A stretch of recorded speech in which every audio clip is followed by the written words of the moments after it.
നമ്മൾ ലേവ്യ യാഗങ്ങൾ പഠിച്ചുകൊണ്ടിരിക്കുകയാണ്. അതിൽ പ്രധാനമായി ആദ്യത്തെ അധ്യായം ഹോമയാഗം, ബേൺഡ് ഓഫറിംഗ് എന്ന വിഷയം നമ്മൾ പഠിച്ചുകൊണ്ടിരിക്കുകയാണ്. നമ്മൾ കണ്ടു ആദ്യത്തെ 3 യാഗങ്ങൾ ആരാധനാത്മകമായി അർപ്പിക്കുന്നതാണ്. ഒരു യഹൂദന്റെ ഹൃദയത്തിൽ ദൈവത്തോട് സ്നേഹവും നന്ദിയൊക്കെ നിറയുമ്പോൾ സ്വമേധയായി അർപ്പിക്കുന്ന യാഗങ്ങളാണ് ആദ്യത്തെ 3 യാഗം, പ്രത്യേകിച്ച് ആദ്യത്തെ യാഗം. എന്നാൽ അതിൽ അന്തർലീനമായിരിക്കുന്ന ആത്മീക അർത്ഥം നമ്മൾ എത്ര ചിന്തിച്ചാലും മതിവരാതെ വണ്ണം അത് ദൈവം കൽപ്പിച്ചാക്കിയ വളരെ അത്ഭുതകരമായ വേദഭാഗങ്ങളാണ്.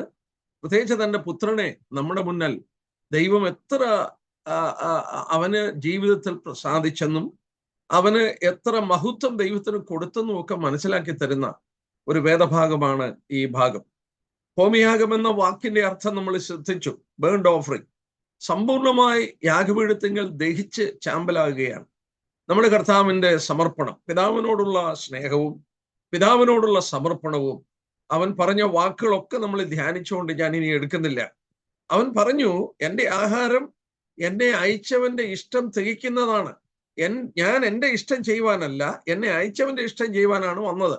എൻ്റെ ഇഷ്ടമല്ല, നിന്റെ ഇഷ്ടം നിവർത്തിക്കണമെന്ന് ഗെത്സമനയിലും നെടുമ്പാട് വീണ് കരയുമ്പോൾ അവൻ പറയുന്ന വാക്കുകൾ നമുക്കറിയാം. പിതാവിന്റെ ഇഷ്ടം നമ്മൾ ഫിലിപ്പി ലേഖനത്തിൽ വായിക്കുന്നു. മരണത്തോളം, ക്രൂശിലെ മരണത്തോളം നമ്മുടെ രക്ഷയ്ക്ക് വേണ്ടി അവൻ മരിക്കണമെന്നുള്ളത് പിതാവായ ദൈവത്തിന്റെ ഹിതമായിരുന്നു. ആ മരണത്തിന് സ്വമേധയായി ഏൽപ്പിച്ചു കൊടുക്കുകയാണ് ദൈവത്തിന്റെ പുത്രൻ. മരണത്തോളം, ക്രൂശിലെ മരണത്തോളം അനുസരണമുള്ളവനായി തീർന്ന ദൈവത്തിന്റെ പുത്രൻ. അങ്ങനെ ആ സമ്പൂർണമായി യാഗമായി തീർന്ന, സമ്പൂർണമായി യാഗപീഠത്തെങ്കിൽ ദഹിച്ചമരുന്ന യേശുക്രിസ്തുവിന്റെ ചിത്രമാണ് ഈ ഹോമയാഗത്തിലൂടെ നമ്മൾ കാണുന്നത്. നമ്മൾ കണ്ടു, അവരുടെ ഹൃദയം നന്ദി കൊണ്ട് നിറയുമ്പോൾ അവര് ദൈവത്തിന് മുമ്പിൽ ഒരു കാഴ്ചയുമായി ഹോമയാഗമായി കടന്നു വരുന്നതായിട്ട് നമ്മൾ വായിച്ചു. നമ്മൾ പഴയ നിയമ യഹൂദൻ ചെയ്തത് മാത്രം ചിന്തിച്ചു കൊണ്ടിരുന്നാൽ അതുകൊണ്ട് നമുക്ക് ആത്മീയ പ്രയോജനമില്ല. എന്നാൽ നാം പഠിച്ചുകൊണ്ടിരിക്കുകയാണ്, ഇതെല്ലാം പുതിയ നിയമ സത്യങ്ങളുടെ നിഴൽ കൂടെയായിരുന്നു. ദൈവം അങ്ങനെയാണ് അത് ക്രമീകരിച്ചത്.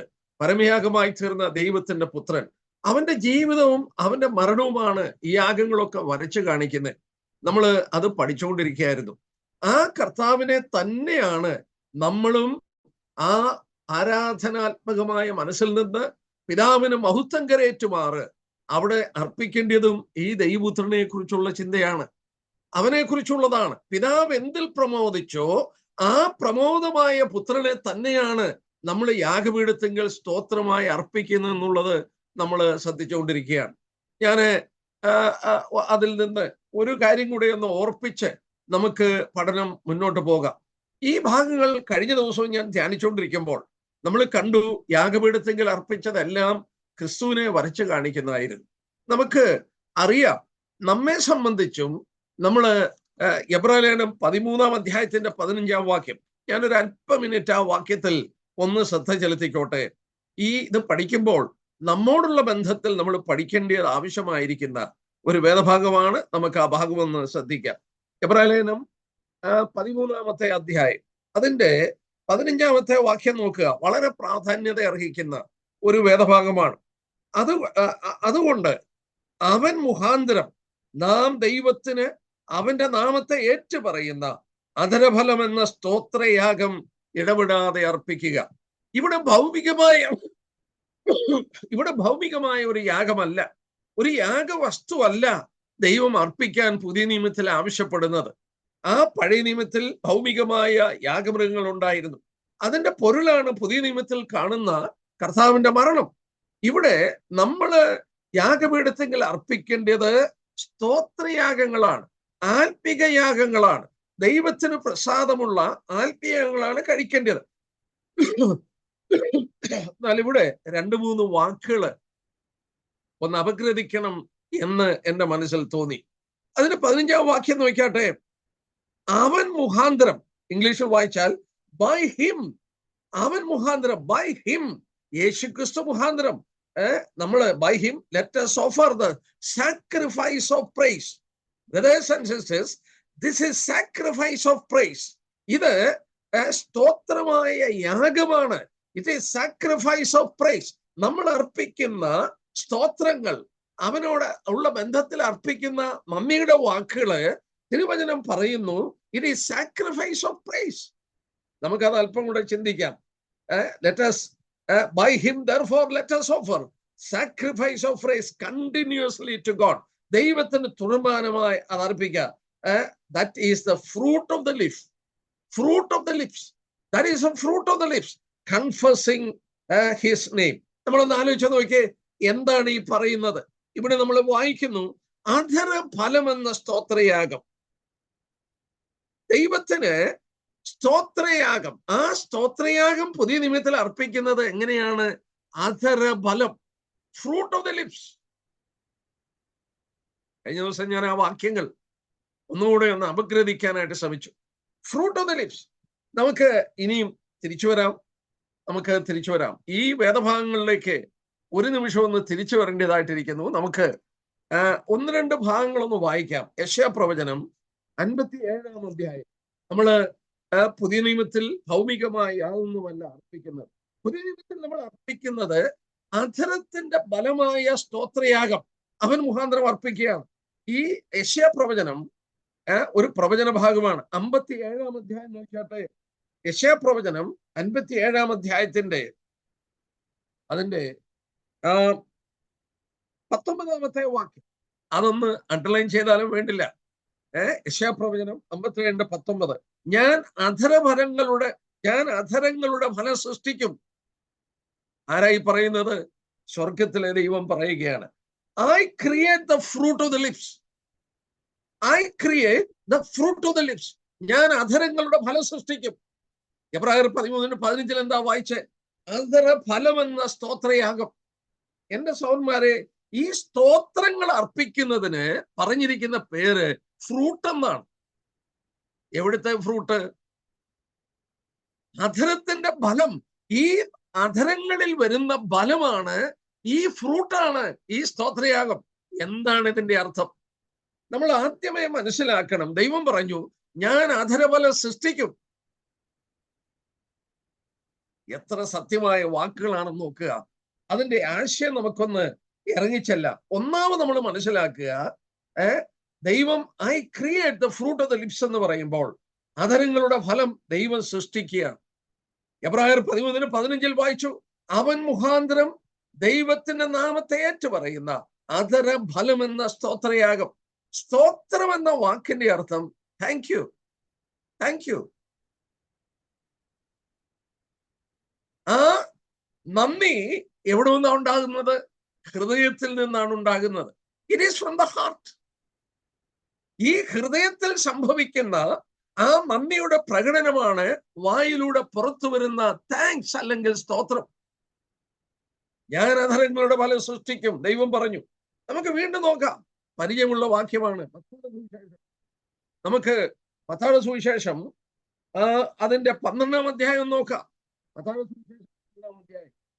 നമ്മള് ഇത് പുതിയ നിയമ കാലഘട്ടങ്ങളിൽ നമ്മൾ അല്പം ഗൗരവത്തോടെ ചിന്തിക്കുകയും മറ്റുള്ളവരെ ഇത് മനസ്സിലാക്കി കൊടുക്കാൻ നമ്മൾ കടപ്പെട്ടവരാണെന്ന് കഴിഞ്ഞ ദിവസം എന്റെ മനസ്സിൽ ശക്തമായി കടന്നു വന്നു. ആ മത്തായിയുടെ സുവിശേഷം 12-ാം അധ്യായത്തിന്റെ 34-35 നോക്കിയാട്ടെ. സർപ്പസന്തതികളെ, നിങ്ങൾ ദുഷ്ടരായിരിക്കെ നല്ലത് സംസാരിപ്പാൻ എങ്ങനെ കഴിയും? ഹൃദയം നിറഞ്ഞു കവിയുന്നതല്ലോ വായി സംസാരിക്കുന്നത്. അവരുടെ ജീവിതം ദുഷ്ടത നിറഞ്ഞതാണെങ്കിൽ നിങ്ങൾക്ക് എങ്ങനെ നല്ലത് സംസാരിക്കാൻ കഴിയും? നിങ്ങളുടെ അധരത്തിൽ നിന്ന് വരുന്ന ഫലം ആ ദുഷ്ടതയുള്ളതായിരിക്കും. കർത്താവ് തുറന്നു പറഞ്ഞ വാക്ക് നോക്കുക. നല്ല മനുഷ്യൻ തന്റെ നല്ല നിക്ഷേപത്തിൽ നിന്ന് നല്ലത് പുറപ്പെടുവിക്കുന്നു, ദുഷ്ടമനുഷ്യൻ ദുർനിക്ഷേപത്തിൽ നിന്ന് തീയത് പുറപ്പെടുവിക്കുന്നു. എന്നെ സഹോദരീശന്മാരെ, നമ്മളെ നല്ല മനുഷ്യരാക്കി ദൈവം തീർത്തു. നമുക്കൊരു പുതിയ ജന്മം ദൈവം നൽകി. മത്തായി തന്നെ 15:18 നോക്കിയാട്ടെ. 15-ാം അധ്യായത്തിന്റെ 18-ാമത്തെ വാക്യം. 15-ന്റെ 18-ാമത്തെ വാക്യം. അവിടെ ഇങ്ങനെ വായിക്കുന്നു, ദുശ്ചിന്ത, കൊലപാതകം, വ്യഭിചാരം, പരസംഗം, മോഷണം, കള്ളസാക്ഷ്യം, ദൂഷണം എന്നിവ ഹൃദയത്തിൽ നിന്ന് പുറപ്പെടുന്നു. അത് മനുഷ്യനെ അശുദ്ധമാക്കുന്നു. ഹൃദയത്തിൽ നിന്ന് പുറപ്പെടുന്നു ഇതൊക്കെ. ഹൃദയം നല്ലതല്ലെങ്കിൽ ഒരിക്കലും നല്ലത് നമ്മുടെ വായിൽ നിന്ന് പുറപ്പെട്ടു വരത്തില്ല. കർത്താവ് പറഞ്ഞ വാക്ക് നമുക്ക് ഓർമ്മയുണ്ട്. എന്താണ് കർത്താവ് പറഞ്ഞ വാക്ക്? ഹൃദയം നിറഞ്ഞ് കവിയുന്നതാണ് വായ പ്രസ്താവിക്കുന്നത്. ദൈവം പറഞ്ഞു നോക്കുക, ഞാൻ അധരങ്ങളുടെ ഫലം സൃഷ്ടിക്കും. മാനവരാശി മുഴുവൻ ദുഷ്ടത നിറഞ്ഞ, പാപം നിറഞ്ഞ ഹൃദയത്തിന്റെ ഉടമകളായിരുന്നു. റോമലേഖനത്തിൽ നമ്മൾ വായിക്കുന്നുണ്ട്, ആ പാപികളെ കുറിച്ച് പറയുന്ന ഭാഗത്തിൽ അവരുടെ തൊണ്ട തുറന്ന ശവക്കുഴിയാണ്. അവർ വായു തുറന്നാൽ ദൈവത്തിന്റെ മുമ്പിൽ ദുർഗന്ധമാണ് വമിക്കുന്നത്. അങ്ങനെയാണ് എഴുതിയിരിക്കുന്നത്. റോമലേഖനം പാപികളെ കുറിച്ച് പറയുന്ന ഒരു ഭാഗമാണ്. റോമലേഖനം അതിന്റെ നോയിക്ക് അതിന്റെ 3-ാമത്തെ അധ്യായം എടുത്താട്ടെ. റോമലേഖനം 3-ാം അധ്യായം അവിടെ വായിക്കുന്നുണ്ട്, അതിന്റെ 18-ാം വാക്യം. അവരുടെ തൊണ്ട തുറന്ന ശവക്കുഴി, നാവ് കൊണ്ട് അവർ ചതിക്കുന്നു, സർപ്പവിഷം അവരുടെ അധരങ്ങൾക്ക് കീഴെയുണ്ട്, അവരുടെ വായിൽ ശാപവും കയ്പും നിറഞ്ഞിരിക്കുന്നു. അവരുടെ തൊണ്ട തുറന്ന ശവക്കുഴി പാപികളെ കുറിച്ച് പറയുകയാണ്. നീതിമാൻ ആരുമില്ല, ഒരുത്തൻ പോലുമില്ല. അത് പറഞ്ഞിട്ട് പറയുകയാണ്, ഒരു ശവക്കുഴി തുറന്നിരുന്നാൽ ദുർഗന്ധം മാത്രമേ പുറത്തു വരികയുള്ളൂ. പാപികൾ വായി തുറന്നാൽ ദൈവം പറയുന്നു അത് തുറന്ന ശവക്കുഴി പോലെയാണ്. ദൈവത്തിന് ഒരിക്കലും അംഗീകരിക്കാൻ കഴിയില്ല അവരുടെ വാക്കുകൾ. എന്നാൽ ദൈവജനത്തെ ഒന്ന് നോക്കാട്ടെ, ദൈവജനത്തോടുള്ള ബന്ധത്തിൽ അവരുടെ അധരങ്ങളിൽ സ്തോത്രയാഗം ദൈവം ഉണ്ടാക്കും. ഐ വിൽ ക്രിയേറ്റ്, അവിടെ വായിക്കുന്നു, I will create the fruit of the lips. ഞാൻ അധരങ്ങളുടെ ഫലം സൃഷ്ടിക്കും. നമ്മോടുള്ള ബന്ധത്തിൽ നമുക്ക് വേണ്ടി കാൽവറി ക്രൂശിൽ ഒരു നന്മയ്ക്കും യോഗ്യതയില്ലാത്ത നമുക്ക് വേണ്ടി ആ ദൈവത്തിന്റെ പുത്രൻ, ദൈവത്തിന്റെ പ്രമോദമായവൻ മരിക്കുമ്പോൾ നമ്മോട് അവൻ ചെയ്ത നന്മ എത്ര വലുതാണ്. നാം എത്രയോ പാപം ചെയ്ത് ഒരിക്കലും അവന്റെ മുന്നിൽ നിൽപ്പാൻ നമ്മൾ യോഗ്യതയുള്ളവരല്ല. ദൈവം പറയുന്നു ഒരുത്തനും കൊള്ളത്തില്ല, നീതിമാൻ ആരുമില്ല, ഒരാൾ പോലുമില്ല. അവന്റെ കരുണയാൽ നമ്മളെ രക്ഷിച്ചു. ആ നിത്യനാശത്തിൽ നിന്ന് നിത്യനരകത്തിൽ നമ്മളെ വിടുവിച്ചു. എത്ര നന്ദി നമ്മുടെ ഹൃദയത്തിൽ നിറയുകയാണ്. I will create the fruit of the lips, I will create the fruit of the lips. എന്നാൽ ഇവിടെ എബ്രായലേഖനം 13:5 നമ്മൾ 13:15 വായിച്ചു. ബൈ ഹിം, അവൻ മുഖാന്തരം ദൈവത്തിന് അവന്റെ നാമത്തെ ഏറ്റു പറയുന്ന അധരഫലമെന്ന സ്തോത്രയാഗം. അപ്പൊ നമ്മുടെ ഹൃദയത്തിൽ നടക്കുന്ന ക്രിയയുടെ ഒരു പ്രകടനമാണ് അധരത്തിലൂടെ പുറത്തു വരുന്നത്. ഞാൻ അധരങ്ങളുടെ ഫലം സൃഷ്ടിക്കും. I will create the fruit of the spirit, brothers and sisters, because God has worked in our heart. മരിച്ചുപോയ നമ്മുടെ ആത്മാവിനെ ജീവിപ്പിച്ച് നമുക്ക് ക്രൂശിന്റെ മഹത്വം കാണാൻ ഇടയാക്കി നമ്മുടെ ഹൃദയം നന്ദി കൊണ്ട് നിറഞ്ഞാണ് നമ്മൾ ദൈവസന്നിധിയിൽ അടുത്തു വരുന്നത്. ഇനി നമുക്ക് ഈ ലേവ്യ യാഗങ്ങളിൽ നിന്ന് ഒരു ഭാഗം നമുക്ക് ശ്രദ്ധിക്കാം. നമ്മളെ കണ്ടു കഴിഞ്ഞ ദിവസം, എന്നാൽ അത് വേറെ ഒരു വിഷയമായിട്ട് എന്റെ മനസ്സിൽ കടന്നു വന്നു. ഞാൻ ഇപ്പം ചിന്തിച്ചതിനോട് ചേർത്ത് അത് പറയാൻ പോവുകയാണ്. നമ്മൾ കണ്ടു, ദൈവം ആദ്യം പറയുന്നത് കന്നുകാലികളിൽ നിന്നാണെങ്കിൽ ഊനമില്ലാത്ത ആണായിരിക്കണം, കാളക്കിടാവ്. അതിന്റെ ശേഷം ആടിനെ അർപ്പിക്കുന്ന പറഞ്ഞു, അതിന്റെ 10 വാക്യം.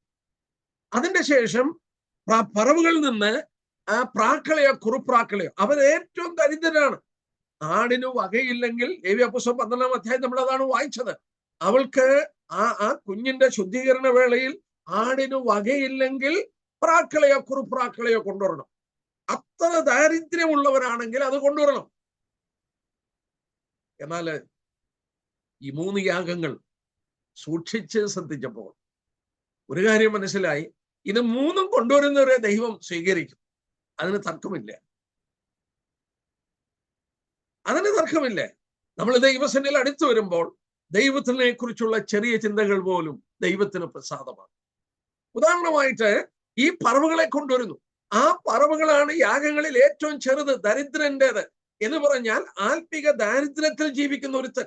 അവൻ ആകെ അറിയാവുന്നത്, എന്നെ സ്നേഹിച്ച ദൈവപുത്രൻ സ്വർഗം വിട്ട് ഭൂമിയിൽ വന്നു. ആ പറവ ആകാശത്ത് പറക്കുന്നതാണ്. എന്നെ സ്നേഹിച്ച് ഈ ഭൂമിയിൽ വന്നു, അത് മാത്രമേ എനിക്കറിയത്തുള്ളൂ. മതി. ആ ചിന്ത ദൈവം അംഗീകരിക്കുന്നു, അവനെ അംഗീകരിക്കുന്നു, അവന്റെ സ്തോത്രങ്ങൾ അംഗീകരിക്കുന്നു, തർക്കമില്ല. എന്നാൽ ദൈവം നമ്മുടെ ആത്മിക നിലവാരം അളക്കുമ്പോൾ ദൈവത്തോടുള്ള സ്നേഹം, ദൈവത്തോടുള്ള സമർപ്പണം, ദൈവത്തെ അഗാധമായി നമ്മൾ സ്നേഹിക്കുമ്പോൾ എനിക്ക് കൊടുക്കാൻ കഴിയുന്ന ഏറ്റവും വെലുപിടിപ്പുള്ളത് ദൈവത്തിന് കൊടുക്കും. ഞാനൊരു കാളക്കിടാവിനെ തന്നെ കൊടുക്കും. ഞാനിത് പഠിച്ചപ്പോൾ, ഞാനിത് വായിച്ചപ്പോൾ ഒരു കാര്യം എനിക്ക് ഓർമ്മ വന്നു. ഞാനതൊന്ന് പറയാതിരുന്നാൽ തെറ്റാണ്. എന്താണെന്ന് ചോദിച്ചാൽ, ഇത് യഹൂദന് കൊടുത്ത പ്രമാണമാണല്ലോ. പുതിയ നിയമസഭയ്ക്കുള്ള പ്രമാണം ഒന്ന് ശ്രദ്ധിച്ചാട്ടെ. പുതിയ നിയമസഭയുടെ പ്രമാണം എന്താ? നമ്മൾ തിരുവചനത്തിലൂടെ വായിക്കുന്നു, നമ്മെ എല്ലാവരെയും ഒരാളെ മാത്രമല്ല എല്ലാവരെയും സ്വർഗത്തിലെ സകല ആത്മീയ അനുഗ്രഹത്താലും ദൈവം അനുഗ്രഹിച്ചു. ഞാനും നിങ്ങളും ഒരുപോലെ സ്വർഗത്തിലെ സകല ആത്മീയ അനുഗ്രഹങ്ങളാൽ അനുഗ്രഹിക്കപ്പെട്ടവരാണ്. ഞാനും നിങ്ങൾക്ക് ഒരുപോലെ ദൈവത്തിന്റെ വചനം തന്നതാണ്. എന്റെ വചനം ഞാൻ അവർക്ക് കൊടുക്കുന്നു. ആ വചനം എനിക്ക് തന്ന വചനം തന്നെയാണ് നിങ്ങൾക്കും തന്നിരിക്കുന്നത്. നമുക്ക് ഒരേ ആത്മാവിനെ നൽകി, ഒരേ ഗുരുഭൂതൻ, ആ പരിശുദ്ധാത്മാവ് ഒരേ വചനം തന്നു, ഒരേ ആത്മീയ അനുഗ്രഹം തന്നു. നമുക്ക് നൽകിയ ആത്മീയ അനുഗ്രഹങ്ങൾ ഒരുപോലെയാണ്. നമുക്ക് തന്ന ദൈവവചനം ഒരേ വചനമാണ്. നമുക്ക് തന്ന ഗുരുഭൂതനായ ആത്മാവ് ഒരേ ആത്മാവാണ്. എന്നാൽ ചിലരെന്തുകൊണ്ടാണ് ആത്മീയമായി ചിന്തിച്ചാൽ ഈ കാളക്കിടാവിനെ പോലെയുള്ളത് കൊണ്ട് കൊടുക്കുന്നത്? എന്തുകൊണ്ടാണ് ചിലർ ദരിദ്രന്മാരായി പോയത്? ആ ഭൂമി ഭാഗിച്ചു കൊടുത്തപ്പോൾ എല്ലാ കുടുംബത്തിനും ഒരുപോലെ അല്ലേ കൊടുത്തത്? അതെ, എല്ലാ കുടുംബത്തിനും ഒരുപോലെ വീതിച്ചു കൊടുത്തു ജോഷുവ. പിന്നെന്താ ഇവർക്കൊരു കാളക്കിടാവിനെ കൊടുക്കാൻ പ്രാപ്തിയില്ലാത്തത്? അവരുടെ മടി, ലേസിനെസ്. ഒരു കാളെ ദൈവം പറഞ്ഞു, വളർത്തിയെടുത്തൊരു യാഗമൃഗം അതിനെ കൊടുക്കണമെങ്കിൽ അതിന്റെ പുറകിൽ ഒരു അധ്വാനമുണ്ട്. അതിനെ വളർത്തിയെടുക്കണം, അതിനെ തീറ്റ കൊടുക്കണം, അതിനെ പരിപാലിക്കണം. ഇതിനെ എനിക്ക് എന്റെ ദൈവത്തിന് കൊടുക്കണം. ദൈവത്തോടുള്ള സ്നേഹത്തിൽ അതിനെ വളർത്തിക്കൊണ്ടുവരികയാണ്. അത് കൊടുക്കാൻ സാധിക്കാതെ പലപ്പോഴും വരും. ക്ഷമിക്കണേ, ഞാനൊന്ന് പറഞ്ഞു പോയിക്കോട്ടെ, ക്ഷമിക്കണേ. എല്ലാ ഞായറാഴ്ച വരുമ്പോഴും എന്താ പറയുന്നേ? ചത്ത നായയെ പോലെയുള്ള നായയെ പോലെ ഇരുന്നു ഞാനെന്ന് പറയുന്നവാ. വേറെ ഒന്നും പറയാനില്ല. ചത്ത നായയെ പോലെയുള്ള എന്നെ ഓർക്കാൻ അത് മാത്രമേ പറയാനുള്ളൂ എല്ലാ ആഴ്ചയും. എന്താ കാരണം? ദരിദ്രനായി പോയി ആത്മീയമായി. എന്തുകൊണ്ടാണ് നീ ദരിദ്രനായത്? നിനക്ക് ഭൂമി ഭാഗിച്ചു തരാഞ്ഞിട്ടാണോ? നിനക്ക് സ്വർഗത്തിലെ ആത്മീയാനുഗ്രഹങ്ങൾ തരാഞ്ഞിട്ടാണോ? ദൈവം തന്റെ ആത്മാവിനെ തരാഞ്ഞിട്ടാണോ? ദൈവം തിരുവചനം തരാഞ്ഞിട്ടാണോ? നമുക്കെല്ലാം ഒരുപോലെ തന്നതാ. യെസ് ബ്രദേഴ്സ്, ഒരു ഭാഗം നോക്കാം. ഹോശേയ പ്രവചനം ഒന്ന് എടുത്താട്ടെ. ഇതോട് ചേർത്ത് നമുക്കൊന്ന് ചിന്തിച്ചു നോക്കാം. ഹോശേയ പ്രവചനം അതിന്റെ 14-ാമത്തെ അധ്യായം. ഹോശേയ പ്രവചനം 14-ാം അധ്യായം അതിന്റെ അവസാന ഭാഗം. എന്നാൽ ഞങ്ങൾ ഞങ്ങളുടെ അധരഫലമായ കാളകളെ അർപ്പിക്കും. അണ്ടർലൈൻ ചെയ്തു അത്. എന്നാൽ ഞങ്ങൾ ഞങ്ങളുടെ അധര അർപ്പണമായ കാളകളെ അർപ്പിക്കും. എപ്പോഴാണ് അത് അർപ്പിക്കുന്നത്? ഈ വാക്യമാണ് എബ്രായർ 13:15 എടുത്തിട്ടിരിക്കുന്നത്. ഞങ്ങൾ ഞങ്ങളുടെ അധരാർപ്പണമായ കാളകളെ അർപ്പിക്കും. അവിടെ കാളകൾ എന്നുള്ളതിന് പകരം അധരഫലമെന്നാക്കി. ഭൗമികമായ കാളകളല്ല, ഞങ്ങളുടെ ഹൃദയത്തിന്റെ അകത്ത് നടക്കുന്ന ആ വൻക്രിയയുടെ ഫലമായി, അധരത്തിൽ നിന്ന് വരുന്ന ഫലമായി ഞങ്ങൾ നിനക്ക് കാളകളെ അർപ്പിക്കും. ഞാൻ ചോദിച്ചോട്ടെ, ഈ തിരുവചനത്തിന്റെ ആദ്യത്തെ പേജ് തുടങ്ങി ഈ തിരുവചനം അവസാനിക്കുന്ന പേജ് വരെ ദൈവത്തിന് ചൂണ്ടിക്കാണിക്കാൻ ഒരു വ്യക്തിയേ ഉള്ളൂ, തന്റെ പുത്രൻ. തന്റെ പുത്രൻ. അവനിലൂടെ നമ്മൾ രക്ഷിക്കപ്പെട്ടു. അവന്റെ നാമത്തിൽ നമ്മൾ സ്നാനപ്പെട്ടു. അവന്റെ നാമത്തിൽ നമ്മൾ കൂടി വരുന്നു. അവനെ ആരാധിക്കുമ്പോൾ നാം വായിക്കുന്നുണ്ട്, ബൈ ഹിം, അവൻ മൂലം ദൈവത്തിന് അധരഫലമെന്ന സ്തോത്രയാഗം ഇടപെടാതെ അർപ്പിക്കുക. ബ്രദേഴ്സ്, സിസ്റ്റേഴ്സ്, ഗൗരവമായി ഞാൻ പറയട്ടെ, നമ്മളിൽ അധരത്തിന്റെ ഫലമുണ്ടാകണമെങ്കിൽ, നമുക്ക് ദൈവത്തിന് നന്ദി കരയറ്റണമെങ്കിൽ, നാം ഞായറാഴ്ചകളിൽ കൂടി വന്ന് ആ രാജകീയ പുരോഹിത വർഗം എന്ന ദൈവത്തിന്റെ സന്നിൽ അടുത്തു വരുമ്പോൾ, വിശുദ്ധ പുരോഹിത വർഗം എന്ന് അടുത്തു വരുമ്പോൾ, ഞാൻ അർപ്പിക്കേണ്ടത് പ്രാക്കളയല്ല. എന്റെ അധരത്തിൽ നിന്ന് ഹോശേയ പ്രവാചകൻ പറഞ്ഞ പോലെ, I will render the calves of our lips. ഞങ്ങൾ ഞങ്ങളുടെ അധരാർപ്പണമായ കാളകളെ അർപ്പിക്കും. ആ സ്തോത്രയാഗങ്ങൾ അർപ്പിക്കുമ്പോൾ ദൈവപുത്രന്റെ മഹത്വം ഒരു കാളയെ പോലെ ഗ്രഹിച്ച് നാം അവിടെ അർപ്പിക്കുവാൻ കടംപെട്ടവരാണ്. നമ്മൾ ഓർക്കണം, 50 സങ്കീർത്തനം 23, സ്തോത്രമെന്ന യാഗം അർപ്പിക്കുന്നവൻ. ആ വാക്കൂടെ ഒന്ന് ശ്രദ്ധിച്ചാട്ടെ. സങ്കീർത്തനം 50:23, സ്തോത്രമെന്ന യാഗം അർപ്പിക്കുന്നവൻ എന്നെ മഹത്വപ്പെടുത്തും. സ്തോത്രമെന്ന യാഗം അർപ്പിക്കുന്നവൻ എന്നെ മഹത്വപ്പെടുത്തും. അധര ഫലമെന്ന സ്തോത്രമെന്ന യാഗം, ഞങ്ങളുടെ അധരാർപ്പണമായ കാളകൾ, ഞങ്ങളുടെ അധരത്തിൽ നിന്ന് വരുന്ന കാളകളെ ഞങ്ങൾ അർപ്പിക്കും. എത്ര സത്യമാണിത്! നിങ്ങൾക്ക് ദൈവത്തിന്റെ സന്നിൽ വരുമ്പോൾ ഒരു കാളയെ അർപ്പിക്കാം. ദൈവത്തിന്റെ സന്നിൽ വരുമ്പോൾ ഒരാടിനെ അർപ്പിക്കാം. ഒന്നുമില്ലെങ്കിൽ ഒരു പ്രാവിനെ അർപ്പിക്കാം. ആരാധനാത്മകമായി വരുമ്പോൾ ഇതിൽ ദൈവത്തോടുള്ള സമർപ്പണവും സ്നേഹവും അഗാധമായി നിൽക്കുകയാണെങ്കിൽ ഞാൻ ഒരു കാളയെ അർപ്പിക്കാൻ തയ്യാറായി. നമ്മൾ ഓർക്കണം, നമ്മൾ ഈ അർപ്പിക്കുന്ന സ്തോത്രയാഗങ്ങൾ ദൈവസന്നിധിയിൽ സൗരഭ്യമാകുകയാണ്. നമ്മള് വെളിപ്പാട് പുസ്തകത്തിൽ ഇതോട് ചേർത്ത് ഞാനൊന്ന് കണക്ട് ചെയ്ത് പറഞ്ഞോട്ടെ. വെളിപ്പാട് പുസ്തകം 8-ാം അധ്യായം.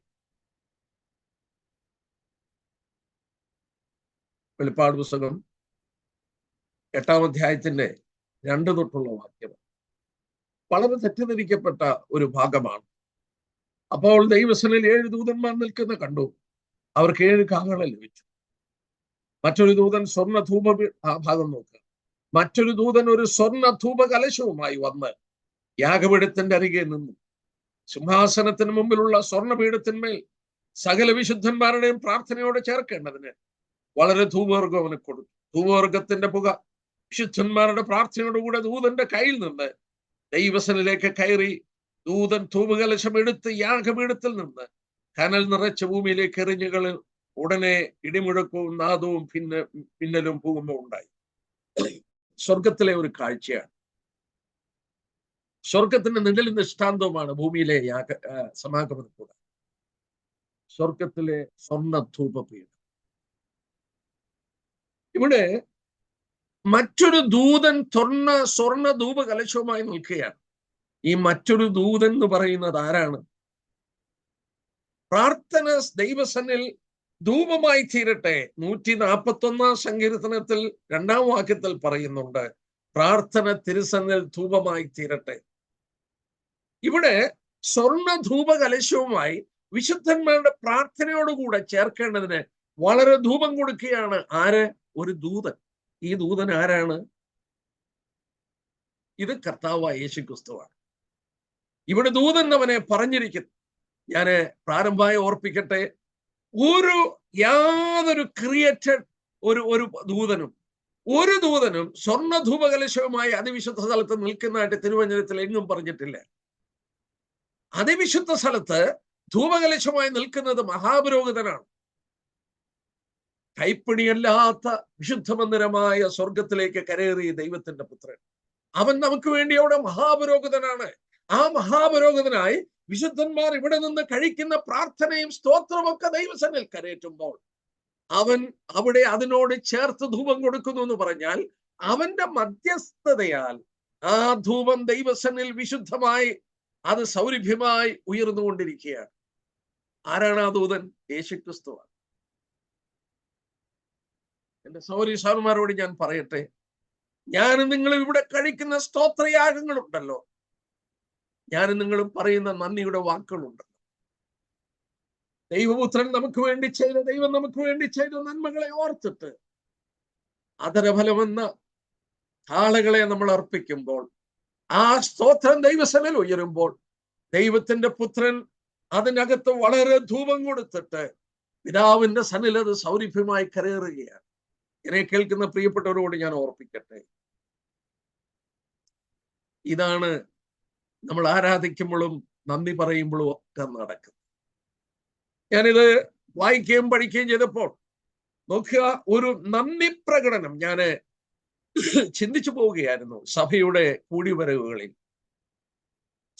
കൂടിവരവുകളിൽ ഒരു പ്രത്യേക കൂടിവരവും, ആരാധന യോഗം, ഞായറാഴ്ചയുള്ള ആരാധന. ആ ആരാധന യോഗത്തില് നമുക്കറിയാം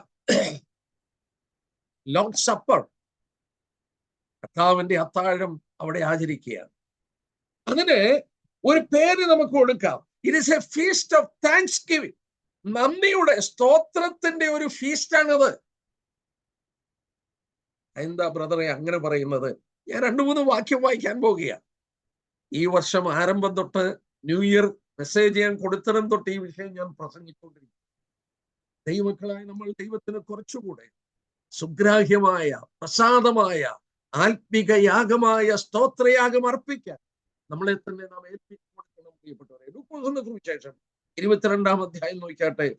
ലൂക്കോസിന്റെ സുവിശേഷം 22-ാം അധ്യായം അതിന്റെ 19-ാമത്തെ വാക്യം ഇങ്ങനെ വായിക്കുന്നു: പിന്നെ അപ്പം എടുത്ത് വാഴ്ത്തി നുറുക്കി അവർക്ക് കൊടുത്തു, ഇത് നിങ്ങൾക്ക് വേണ്ടി നൽകുന്ന എന്റെ ശരീരം, എന്റെ ഓർമ്മയ്ക്കായി ഇത് ചെയ്യുവിൻ. നമ്മൾ ഇംഗ്ലീഷിൽ വായിച്ചാൽ he took bread, gave thanks and broke it. He took bread, gave thanks. അവൻ അപ്പം എടുത്ത് വാഴ്ത്തി നുറുക്കി എന്നാണ് ഇംഗ്ലീഷിൽ, മലയാളത്തിൽ. എന്നാൽ ഇംഗ്ലീഷിൽ അങ്ങനെയല്ല. he took bread and gave thanks and broke. അവൻ സ്തോത്രം പറഞ്ഞിട്ട്, നന്ദി പറഞ്ഞിട്ടാണ് അത് മുറിച്ചത്. It is a feast of thanksgiving.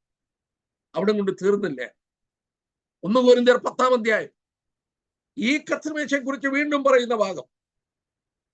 1 കൊരിന്ത്യർ 10-ാം അധ്യായം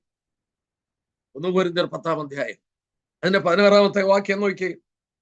നാം അനുഗ്രഹിക്കുന്ന അനുഗ്രഹപാത്രം ക്രിസ്തുവിന്റെ രക്തത്തിന്റെ കൂട്ടായ്മയല്ലയോ? നാം നുറുക്കുന്ന അപ്പം ക്രിസ്തുവിന്റെ ശരീരത്തിന്റെ നാം നുറുക്കുന്ന അപ്പം ക്രിസ്തുവിന്റെ ശരീരത്തിന്റെ കൂട്ടായ്മയല്ലോ. The cup of blessing which we bless. എന്താ അതിന്റെ അർത്ഥം? The cup of blessing which we bless. 1 കൊരിന്ത്യർ 11 നോക്കിക്കേ, അതിന്റെ 24. 1 കൊരിന്ത്യർ 11-ന്റെ 24. അപ്പം എടുത്ത് സ്തോത്രം ചൊല്ലി നുറുക്കി, ഇത് നിങ്ങൾക്ക് വേണ്ടിയുള്ള എന്റെ ശരീരം. കർത്താവ് കാണിച്ചു കൊടുത്ത രാത്രിയിൽ ആ കർത്തൃമേശ അല്ലെങ്കിൽ ലോർഡ്സ് ടേബിള് അവന്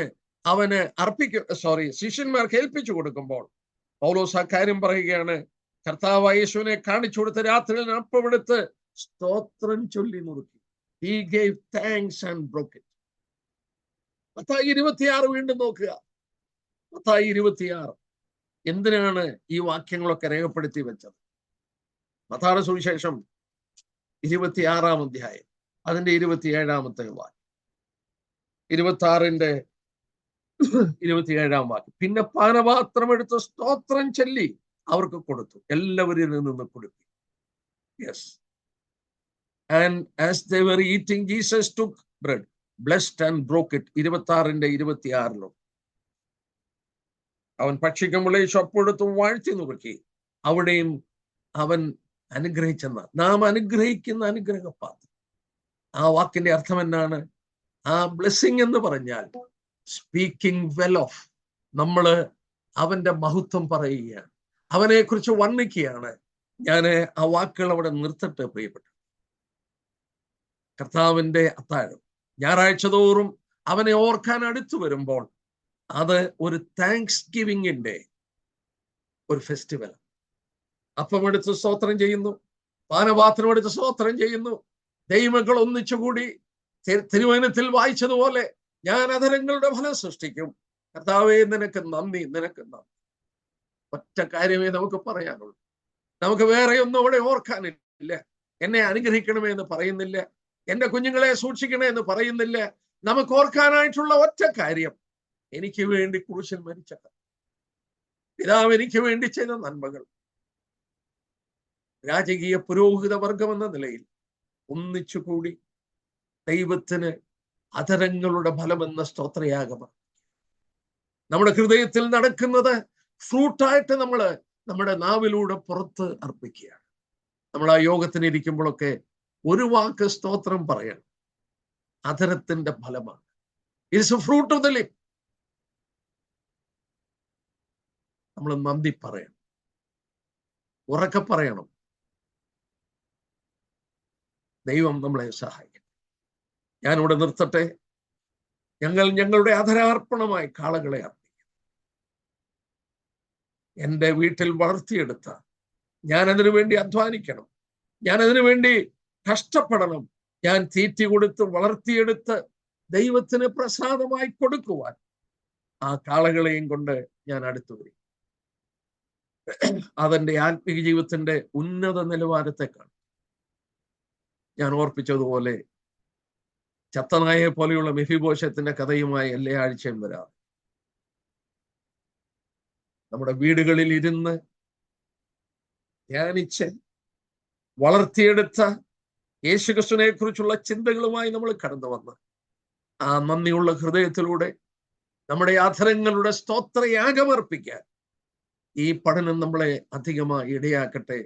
എൻ്റെ സഹോദരന്മാരെ, ഒരു വാക്കൂടെ പറഞ്ഞാൽ നിർത്തട്ടെ. കാളകളെ അർപ്പിക്കാം, ദൈവം സ്വീകരിക്കും. അവിടെ പ്രത്യേക അനുഗ്രഹം പറഞ്ഞിട്ടുണ്ട്.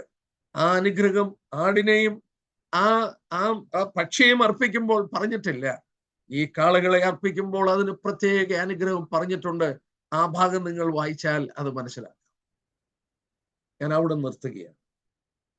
കൂടുതലായി ധ്യാനിക്കുവാനും പഠിക്കുവാനും ദൈവം നിങ്ങളെ അനുവദിക്കട്ടെ. ഇതുവരെ നമ്മൾ പഠിച്ചത് ഹോമയാഗത്തെ കുറിച്ചാണ്. ഇതാരോടാ പറഞ്ഞത്? 1-ാം അധ്യായത്തിന്റെ 1-ാം വാക്യം. ഇസ്രായേൽ മക്കളോട് സംസാരിച്ച് അവരോട് പറയണം. ഇത് നമ്മോട് പറയുന്ന വാക്കാണ്. എന്നാൽ 6-ാം അധ്യായത്തിന്റെ 9-ാം വാക്യം നോക്കിയാട്ടെ. 6-ാം അധ്യായത്തിന്റെ 9-ാം വാക്യം. നീ അഹരോനോടും പുത്രന്മാരോടും കൽപ്പിക്കേണ്ടതെന്നാണ്. ആ വാക്ക് നോക്കി. 1-ാം അധ്യായത്തിന്റെ 1-ാം വാക്യത്തിൽ നീ ഇസ്രായേൽ മക്കളോട് പറയണം. അവരെന്തുകൊണ്ടുവരണം, എങ്ങനെ അർപ്പിക്കണം? നമ്മൾ ഓർത്തതുപോലെ ആ സ്തോത്രമായ യാഗങ്ങൾ പുതിയ നിയമത്തിൽ അർപ്പിക്കുന്നതിന്റെ പല ആശയങ്ങളും ചിന്തകളും നമുക്ക് ആ ഭാഗത്ത് നിന്ന് ലഭിച്ചു. എന്നാൽ അവിടെ കൊണ്ട് തീരുകയല്ല. ഈ യാഗം അർപ്പിക്കുമ്പോൾ അതിനൊരു പ്രമാണമുണ്ട്, അതിനൊരു ലോയുണ്ട്. അത് ദൈവം ആരോടാ പറയുന്നത്? അഹരോനോടും പുത്രന്മാരോടും. അത് 6-ാം അധ്യായത്തിന്റെ നമ്മൾ നോക്കിയാൽ 8 തൊട്ട് 13 വരെയുള്ള വാക്യമാണ്. 6-ാം അധ്യായത്തിന്റെ 8 തൊട്ട് 13 വരെ നോക്കിയാൽ യഹോവ പിന്നെ മോശയോട് അരുളി ചെയ്തത്, നീ അഹരോനോടും പുത്രന്മാരോട് കൽപ്പിക്കേണ്ടത് എന്തെന്നാൽ ഹോമയാഗത്തിന്റെ പ്രമാണമാവിത്. This is the law of burnt offering. നമ്മൾ ഇനി പഠിക്കാൻ പോകുന്നത് അതിന്റെ ലോയാണ്. നോക്കുക, അതിന്റെ 9-ാം വാക്യം തൊട്ട് നമുക്ക് വായിക്കാം. ഹോമയാഗത്തിന്റെ പ്രമാണമാവിത്. ഹോമയാഗം രാത്രി മുഴുവൻ ഉഷസ്സു വരെ യാഗപീഠത്തിന്മേൽ വിറകന്മേൽ ഇരിക്കുകയും യാഗപീഠത്തിലെ തീ അതിൽ നിന്ന് കത്തിക്കൊണ്ടിരിക്കുകയും വേണം. പുരോഹിതൻ പഞ്ഞിനൂൽ കൊണ്ടുള്ള അങ്കി ധരിച്ച് പഞ്ഞിനൂൽ കൊണ്ടുള്ള കാൽച്ചട്ടയാൽ തന്നെ നഗ്നത മറച്ചുകൊണ്ട് യാഗപീഠത്തിന്മേൽ ഹോമയാഗം ദഹിച്ചുണ്ടായി വെണ്ണീറെടുത്ത് യാഗപീഠത്തിന്റെ ഒരു വശത്തിടണം. അവൻ വസ്ത്രം മാറി വേറെ വസ്ത്രം ധരിച്ച് പാളയത്തിന് പുറത്ത് വെടിപ്പുള്ള ഒരു സ്ഥലത്ത് വെണ്ണീർ കൊണ്ടുപോകണം. യാഗപീഠത്തിൽ തീ കെട്ടുപോകാതെ കത്തിക്കൊണ്ടിരിക്കണം.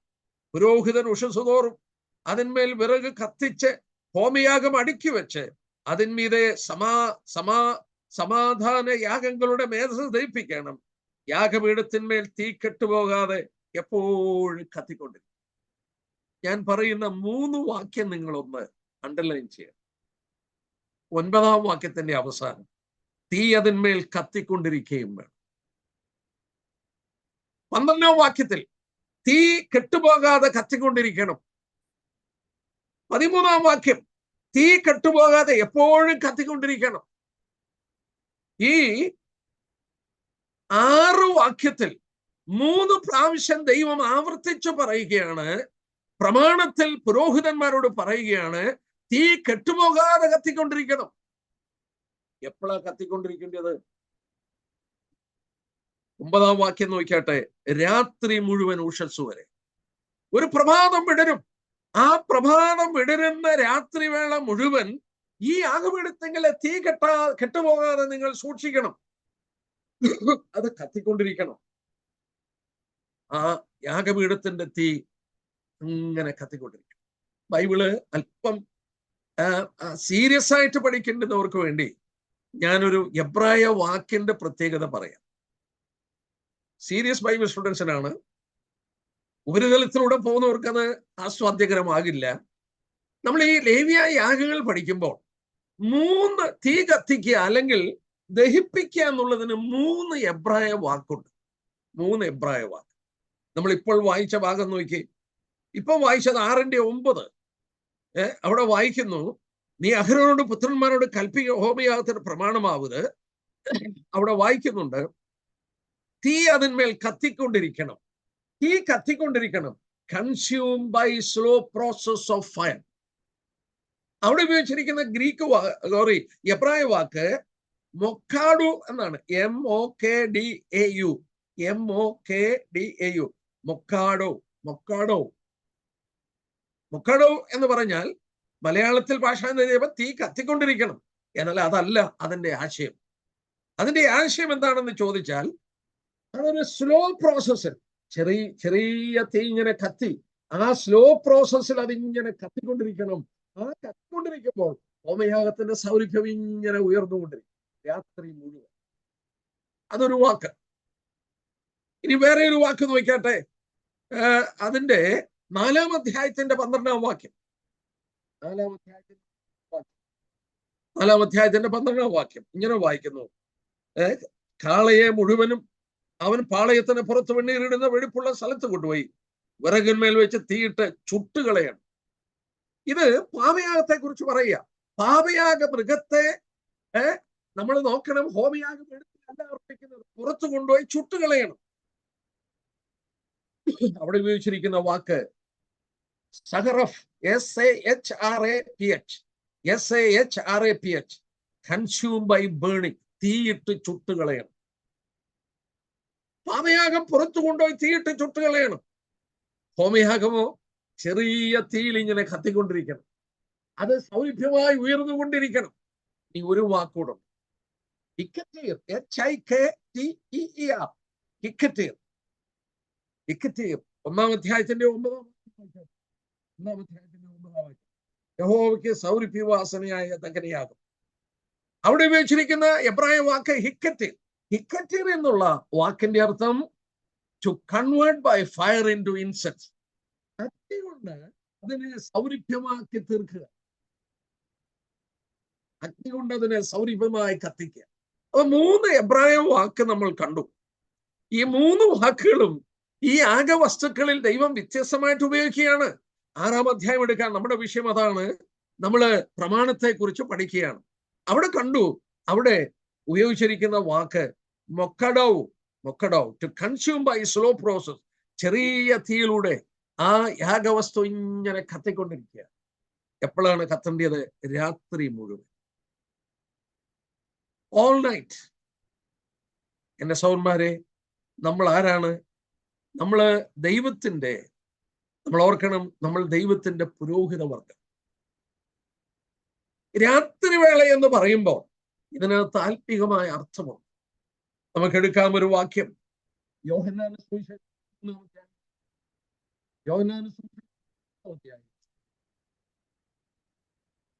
അതിന്റെ 30-ാമത്തെ വാക്യം നോക്കാട്ടെ.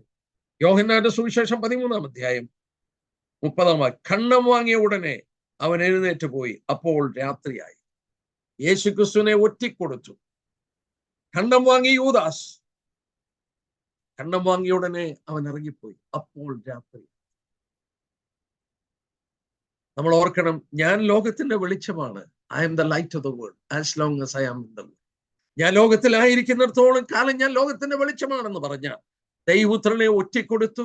ക്രൂശിൽ അവനെ കൊല്ലുവാൻ ഏൽപ്പിച്ചവനെ തകർത്ത് കളയുന്നു. അപ്പോൾ രാത്രി. ആ രാത്രി സമയം പിന്നെ വെളുത്തിട്ടില്ല. യേശുക്രിസ്തുവിന്റെ ആ അഭാവം തിരുവചനത്തിൽ കാണിക്കുന്നു. അത് രാത്രി വേളയാണ്. അവൻ നീതി മലാഖിയുടെ പുസ്തകത്തിൽ ഏർപ്പെടുത്തിയിട്ടുണ്ട്. അവൻ നീതി സൂര്യനായി അവൻ രോഗോപശാന്തികളോടുകൂടെ ഉദിക്കും. Sun of rightness.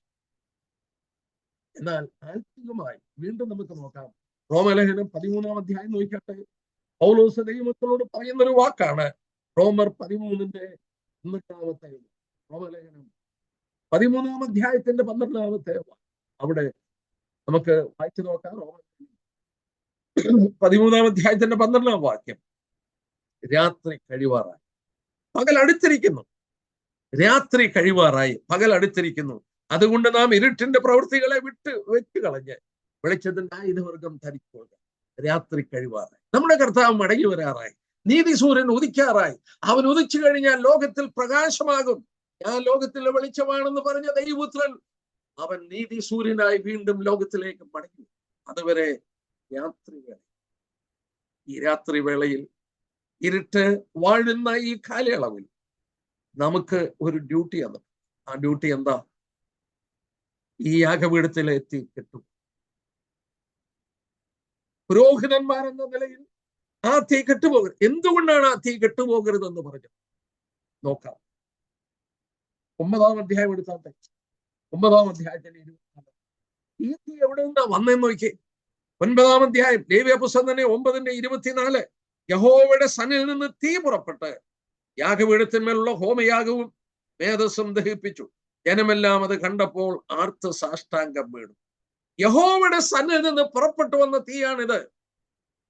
ആദ്യമായി അവർ യാഗപീഠത്തെങ്കിൽ യാഗമർപ്പിച്ചപ്പോൾ ആ യാഗവസ്തു അവിടെ ചാമ്പലാകുന്നത് സ്വർഗത്തിൽ നിന്ന് ഇറങ്ങി വന്ന തീയാണ്. ആ തീ കെട്ടുപോകാതെ സൂക്ഷിക്കാൻ ആവശ്യപ്പെട്ടു. വളരെ ഗൗരവമായി അത് നോക്കുക. ആ തീ കെട്ടുപോകാതെ സൂക്ഷിക്കണമെന്നുള്ളത് ദൈവം പ്രത്യേകം കൽപ്പിച്ചു.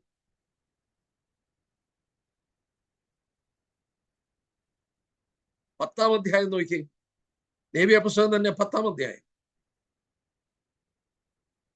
അനന്തരം അഹരോന്റെ പുത്രന്മാരായ നാദാബും അബീഹുവും ഓരോ ധൂപകലശവും എടുത്ത് അതിൽ തീയിട്ട് അതിന്മേൽ ധൂപവർഗം ഇട്ടു. അങ്ങനെ തങ്ങളോട് കൽപ്പിച്ചതല്ലാത്ത അന്യാഗ്നി യഹോവയുടെ സന്നിധിയിൽ കൊണ്ടുവന്നു. അണ്ടർലൈൻ ചെയ്യുക. യഹോവയോട് കൽപ്പിക്കാത്ത അന്യാഗ്നി യഹോവയുടെ സന്നിധിയിൽ കൊണ്ടുവന്നു. ഉടനെ യഹോവയുടെ സന്നിധിയിൽ നിന്ന് തീ പുറപ്പെട്ട് അവരെ ദഹിപ്പിച്ചു കളഞ്ഞു. അവരോട് കൽപ്പിച്ചിരുന്നു, നിങ്ങൾ കൊണ്ടുവരേണ്ട തീ എന്താണെന്ന് ചോദിച്ചാൽ ഉയരത്തുനിന്ന് വന്ന തീയായിരിക്കണം. ആ തീ കെട്ടുപോകാതെ സൂക്ഷിച്ച് ആ കനലുകളുള്ള ആ തീ എടുത്തുകൊണ്ട് വേണം ആരാധനയ്ക്കായി അവിടെ ദേവാലയത്തിന്റെ ഉള്ളിൽ പുരോഹിതന്മാർ കടന്നു ചെല്ലുവാൻ. സൗന്മാരെ, ഇതെന്തൊരു ചിന്തയാണ്! നാദാബും അബീഹുവും അന്യാഗ്നി കത്തിച്ചു. ദൈവം കൽപ്പിക്കാത്ത തീയുമായിട്ട് അവർ വന്നു. ഇവിടെ നമ്മൾ ഒരു ചിന്ത ചിന്തിക്കും. ഉയരത്തിൽ ഇറങ്ങി വന്ന തീ ക്രൂശിൽ ദൈവപുത്രനെ യാഗമാക്കി തീർത്തു. ദൈവത്തിന്റെ വിശുദ്ധി, ദൈവത്തിന്റെ നീതി. ഉയരത്തുന്ന തീ അവന്റെ മേൽ ഇറങ്ങി വന്നു. നാം അത് വിശ്വസിക്കുകയും അംഗീകരിക്കുകയും ചെയ്തപ്പോൾ നമ്മുടെ ഹൃദയത്തിൽ ആ തീ പടർന്നു പിടിച്ചു. ആ തീ ദൈവം പറഞ്ഞു കെട്ടുപോകും. നമ്മുടെ ഉള്ളിൽ കത്തിയിരിക്കുന്ന തീ കെട്ടുപോകരുത്. ഈ രാത്രി വേളയിൽ അത് കത്തിക്കൊണ്ടേ ഇരിക്കണം. ഞാൻ ചോദിച്ചോട്ടെ, അത് കത്തിപ്പോകണം, അത് രാത്രി മുഴുവൻ നമ്മുടെ ഉള്ളിൽ കത്തണമെങ്കിൽ നാം എന്ത് ചെയ്യണം? ചാരം വാരിക്കളയണം, വിറകിട്ട് കൊടുക്കണം. ആ ഫ്യൂവല് തീരുന്തോറും വിറകിട്ട് കൊടുക്കണം. ആ തീ കത്തിക്കൊണ്ട്. എമ്മൗസിലേക്ക് പോയ ശിഷ്യന്മാരെ നോക്കി. ലൂക്കോസിന്റെ സുവിശേഷം 24-ാം അധ്യായം. ലൂക്കോസിന്റെ സുവിശേഷം 24-ാമത്തെ.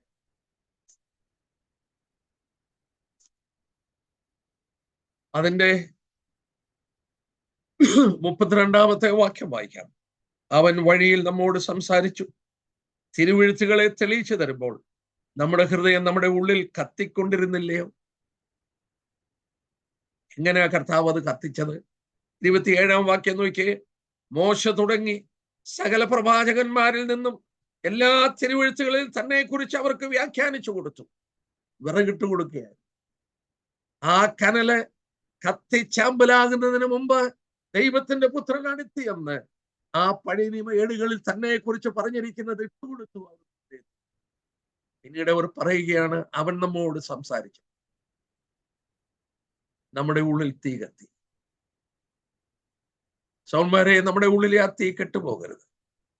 ആ കെട്ടുപോകാതിരിക്കണമെങ്കിൽ ദൈവപുത്രനെ കുറിച്ച് പറഞ്ഞിരിക്കുന്ന കാര്യങ്ങൾ നാം രാവും പകലും ധ്യാനിച്ചുകൊണ്ടേയിരിക്കും. ഒരു സ്ലോ പ്രോസസ്സിൽ അതിങ്ങനെ കത്തിക്കൊണ്ടിരിക്കും. ആ കത്തുമ്പോൾ ഹൃദയത്തിൽ നിന്ന് ദൈവത്തിന് സൗരഭ്യമുള്ള യാഗം ചെല്ലും. ആ കത്തിക്കൊണ്ടിരിക്കുന്ന വസ്തുതയുണ്ടല്ലോ, ആ അഗ്നിയെടുത്ത് വേണം ദൈവാലയത്തിന്റെ ഉള്ളിലേക്ക് വരാൻ. നാദാവും അബീഹുവും എന്താ ചെയ്ത്? അഗ്നി കത്തിച്ച് അന്യാഗ്നി. ദൈവം കൽപ്പിക്കാത്ത അഗ്നി കൊണ്ടുവന്നു. അവരെ ദൈവം തീ കൊണ്ട് ദഹിപ്പിച്ചു. എൻ്റെ നിങ്ങളുടെ ഉള്ളിൽ നമുക്ക് കത്തുന്ന ഒരു ആത്മാവ് വേണം. ഞാനിങ്ങനെ പറയാറുണ്ട്, യേശുക്രിസ്തുവിന്റെ പുനരുദ്ധാന ശേഷം അവൻ ആദ്യം ചെയ്ത ശുശ്രൂഷ മന്ദീഭവിച്ച അല്ലെങ്കിൽ കെടുവാൻ തുടങ്ങുന്ന അഗ്നിയെ കത്തിച്ചു കൊടുക്കുകയായിരുന്നു. ആ ശിഷ്യന്മാരുടെ ഹൃദയം കത്തി. ഞാൻ എപ്പോഴും പറയാറുണ്ട്, യെരുശലേമിൽ നിന്ന് 7 മൈൽ ദൂരെയാണ് എമ്മൗസ്. അവർ 7 മൈൽ നടന്നു, ക്ഷീണിച്ചും തളർന്നും അവരവിടെ വന്നു. എന്നാൽ യേശുക്രിസ്തു ആണ് ഈ പറഞ്ഞതെന്ന് അവർക്ക് മനസ്സിലായപ്പോൾ അവരുടെ ഹൃദയം കത്തിയിട്ട് അവർ എന്ത് ചെയ്തു? മടങ്ങി 7 മൈൽ പോയി. 14 മൈൽ നടന്നു അവർ, അല്ലെങ്കിൽ ഓടി. അവരുടെ ഉള്ളിൽ കത്തി. ഞാൻ ഇന്ന് ഓർക്കുകയായിരുന്നു അപ്പല്ലോസിനെ കുറിച്ച് ഒരു വാക്യം. 13-ാം അധ്യായം നോക്കട്ടെ. അപ്പല്ലോസ് എന്ന് പറയുന്ന മനുഷ്യൻ യോഹന്നാന്റെ സ്നാനമേ ഏറ്റുള്ളൂ എന്നാൽ കർത്താവിനെ കുറിച്ച് അവൻ കേട്ടിരുന്നു. ഭയങ്കര അത്ഭുതമാണ്. അപ്പോസ്തലത്തിൽ 18-ാം അധ്യായം അതിന്റെ ഒറ്റ വാക്യം വായിക്കാം. അതിന്റെ 25-ാം വാക്യം അപ്പല്ലോസിനെ കുറിച്ച് പറയുകയാണ്. 25-ാം വാക്യം. അവൻ കർത്താവിന്റെ മാർഗത്തിൽ ഉപദേശം ലഭിച്ചവനായിരുന്നു. യോഹന്നാന്റെ സ്നാനത്തെ കുറിച്ച് മാത്രം അറിഞ്ഞിരുന്നു. എങ്കിലും ആത്മാവിൽ എരിവുള്ളവനാകിയാൽ അവൻ യേശുവിന്റെ വസ്തുത സൂക്ഷ്മമായി പ്രസ്താവിക്കുകയും ഉപദേശിക്കുകയും ചെയ്തു. അവനാ എങ്കിലും ആത്മാവ് എഴുതിയിരിക്കുന്നു, എങ്കിലും ആത്മാവിൽ എരിവുള്ളവനാകിയാൽ yet he was burning in his spirit. നമുക്കറിയാം 1 തെസ്സലോനിയർ 5:19 പൗലോസ് പറയുന്നുണ്ട്, ആത്മാവിനെ കെടുത്തരുത്, അത് കത്തണം.